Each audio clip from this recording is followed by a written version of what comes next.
Hello and welcome to the Relocation Agent Network National Property Market Review. And here's what's been happening across the UK property market. Start as you mean to go on. Property prices have moderated, and while demand remains across the market, sensible and realistic initial pricing impacts on a sales success. Data from Rightmove indicates that properties that experience a price reduction are 10% less likely to go under offer. They are also on the market for more than double the time before they go to sold subject to contract. After a period in which property prices have risen sharply, sellers can be overly optimistic in their expectations. Experienced and knowledgeable agents will price the property for the current market. Latest research by Zoopla indicates that average reduction on initial asking price at the point of sale is 3.8%, although more than 40% of recent sellers have accepted offers of 5% or more below. So if you're downsizing, how do you spend your equity? Well, over 8.1 million owner-occupiers in England and Wales now own their homes outright.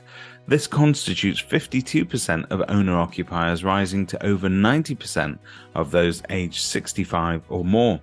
Based on sales price data from the Land Registry, downsizing from a 4 or more bedroom home to a 2-bedroom apartment could release on average over £250,000.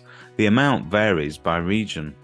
While freeing up under-occupied homes would help ease some of the housing stock issues in the market, downsizers will also reduce their outgoing costs and in many cases would be left with a large pot of equity. Such equity could be used to launch children onto the housing ladder, to purchase an investment property, a holiday home, or to take a holiday of a lifetime, or just boost a pension pot. Independent financial advice should always be sought before making such important decisions. Playing the long game. The Ashes are over for another year, but with the cricket season still very much in play, we take a nostalgic look at the changes in the housing market over the previous series.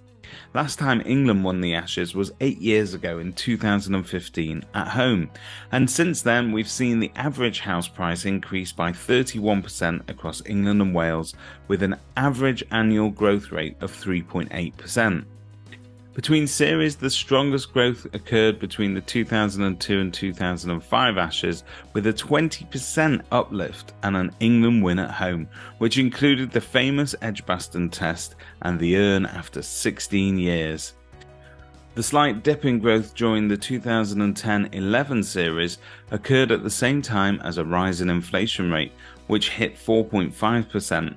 This was the first time in 24 years that England had won the Ashes in Australia. And in the investment market, portfolio landlords are still looking to expand.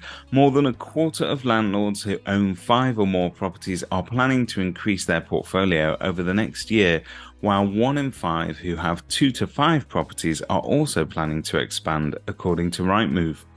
Over half of landlords are planning to keep their property portfolios consistent or increase the number of properties that they own. Single property landlords are more likely to be looking to leave the sector. Published in 2022, the English Private Landlord Survey of 2021 found that 18% of landlords owned 5 or more properties, but such landlords represented 48% of all tenancies.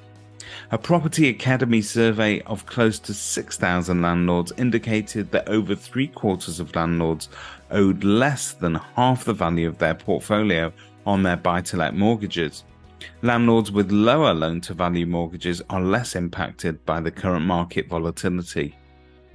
And whilst demand for rental properties remains high, the average length for an initial rental contract in Q2 of 2023 was 12.7 months, up from 10.5 during the same period in 2019. Renters are planning to stay for longer, in part due to low levels of stock and rising rents in the open market.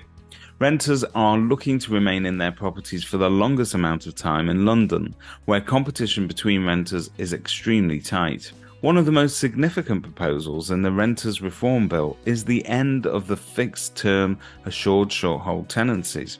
Renter contracts are set to be open-ended, allowing more flexibility for renters in the long run. And that's all for our market update for this month. As ever, if you'd like to find out what's happening locally to you, please contact your local Relocation Agent Network member who'll be happy to assist. Thank you for watching.